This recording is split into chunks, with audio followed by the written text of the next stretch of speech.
L'accès des jeunes au service de la planification familiale, facteur indispensable à la réalisation des objectifs de développement. Selon le plan d'action national budgétisé de la planification familiale, la Côte d'Ivoire s'est fixé comme objectif d'atteindre d'ici 2020 36% de taux de prévalence contraceptive avec une prévision de 27,7% en 2017. Le taux de prévalence enregistré en Côte d'Ivoire est de 20,06 au titre de l'année 2017, ce qui est largement en dessous des objectifs fixés. Ce faible taux de prévalence est dû à plusieurs facteurs, notamment l'accès insuffisant des jeunes au service de la planification familiale. Pourtant, ceux-ci représentent 77% de la population, selon le recensement général de la population et de l'habitat en 2014. Bonjour, je suis Kambo Misansan Odek, président du mouvement d'action des jeunes de l'antenne d'Abidjan de l'AIBF. Je suis aussi membre du réseau des jeunes ambassadeurs engagés pour la planification familiale en Côte d'Ivoire. Et en tant que jeune leader, notre rôle est d'abord de faire un plaidoyer auprès des différents décideurs et des autorités afin de créer un cadre favorable aux jeunes afin qu'ils puissent avoir accès aux différentes méthodes de contraception.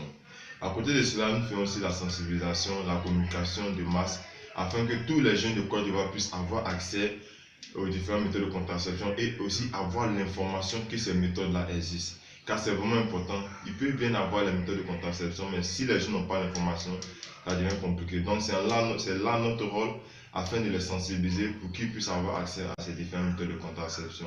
Et pour finir, nous faisons aussi les offres de services. Oui, nous sommes jeunes, c'est vrai, mais nous faisons les offres de services. Nous offrons les services. La croissance de la population est un facteur très important dans l'atteinte du division démographique. Et cette croissance constitue un véritable blocage au développement du pays, avec ces différents cas de jeunes qui sont déjà sexuellement actifs à un très bas âge et qui ont une sexualité à risque, c'est-à-dire que ces jeunes-là ont des rapports sexuels sans même utiliser des méthodes de contraception, d'où surviennent les différentes grossesses non désirées, les grossesses précoces et les grossesses en milieu scolaire. Et ces grossesses vont augmenter le taux de croissance de la population au niveau du pays. Donc il est vraiment important de pouvoir contrôler cette population.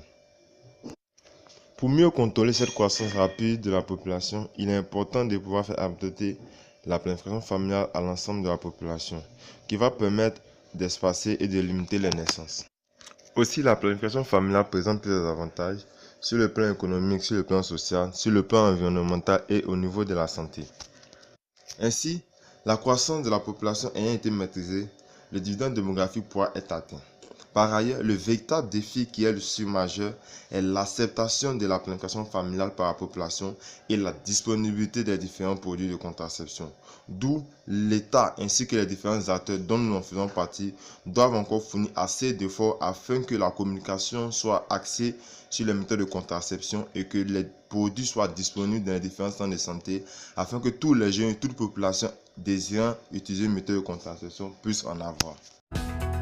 Au niveau des services de santé sexuelle, il faut dire que pour rendre ces services accessibles, il faut d'abord mettre en place un système de jeunes, des pères éducateurs qui vont aller vers leurs camarades pour porter l'information. Là, ce sera plus facile aux jeunes de pouvoir venir vers les services de santé.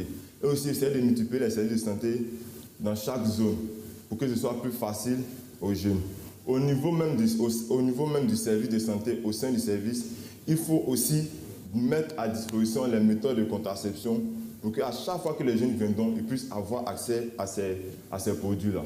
Et au niveau des prestataires, former les prestataires pour que lorsque les jeunes viendront, ils s'y sentent à l'aise et qu'ils soient heureux de venir à chaque fois dans ce lieu pour pouvoir se faire traiter. Comme ça, ce sera plus facile de pouvoir vraiment atteindre les jeunes en ce qui concerne les SFP.